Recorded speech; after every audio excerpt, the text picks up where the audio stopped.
Drop down, ye heavens, from above, and let the skies pour down righteousness.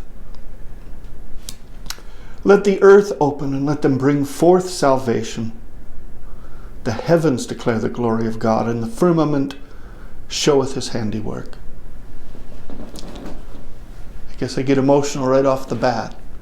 The introit or entrance song from the fourth Sunday in Advent, the last Sunday in preparation for the celebration of the incarnation of the Son of God, is part of the series that we're doing, looking at the Psalms as part of the daily office, daily prayers, but we're also looking at the introit Psalms for the church year. Most of them are Psalms, and this one is one of the many exceptions, which are exceptions all through Advent, that it involves a passage from Isaiah as well as a line from the Psalms. And so the first part, drop down ye heavens from above, let the skies pour down righteousness, let the earth open and let them bring forth salvation, is from Isaiah 45.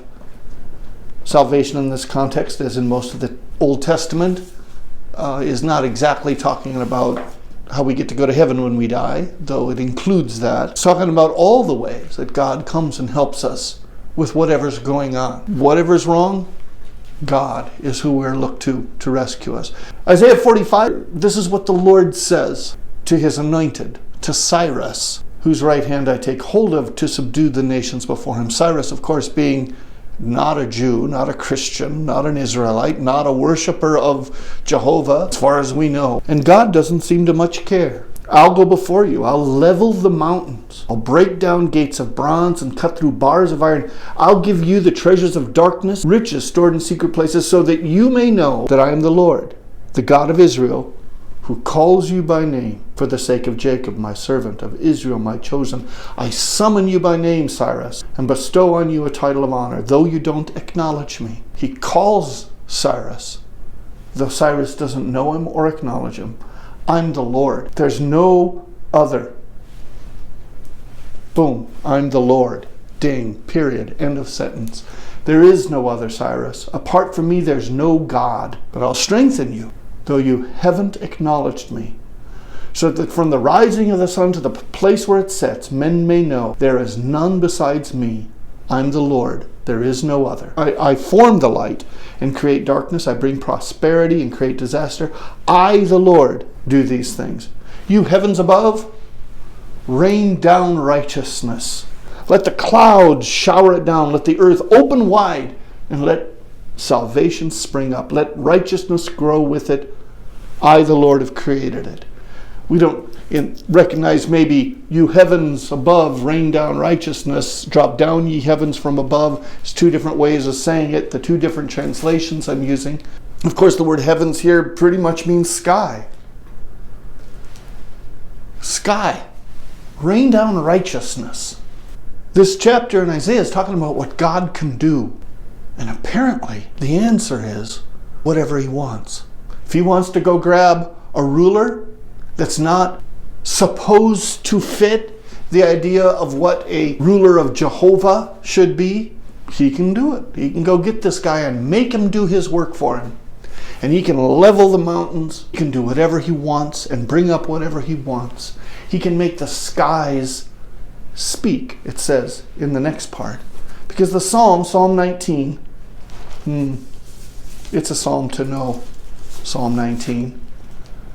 The heavens declare the glory of God. The skies proclaim the work of his hands. Again, I would say, instead of the heavens, the sky declares the glory of God. The sky proclaims the work of his hands. Day after day they pour forth speech. There's no speech or language where his voice is not heard. Their voice goes to the ends of the earth, their words to the end of the world. And even here, the line in Isaiah, in the heavens he's pitched a tent for the sun, which is like a bridegroom rising. The sun rises at one end of the heavens and makes its circuit to the other. Nothing is hidden from its heat. That same sentence is reflected in Isaiah 45, from one end to the other. From one end to the other, God pours forth speech. Isaiah 45, he uses the word righteousness. He uses the word salvation. And here he uses the word speech. And it all means the same thing. I don't come to Christ because I want to go to heaven when I die. I come to Christ because I hear his voice. And if Cyrus can't help but listen, how can I help but listen? I'm less of a man than Cyrus. And if God calls me, and he has, as he's called you, as he calls everybody, how can I help?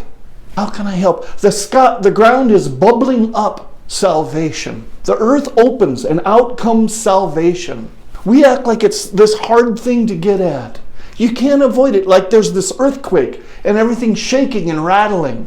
And bubbling up out of the ground comes salvation. The skies speak. The sky talks. There's no speech or language where their voice, his voice, isn't heard. This last word that comes to us in this opening of the service, in the traditional old-fashioned way of doing it, is the 4th time in a row. Out of 4 Sundays in the church year so far, 4 times, the church in its history has chosen to choose passages that talk about God speaking to us. It makes me think that's the plan. He calls, we listen.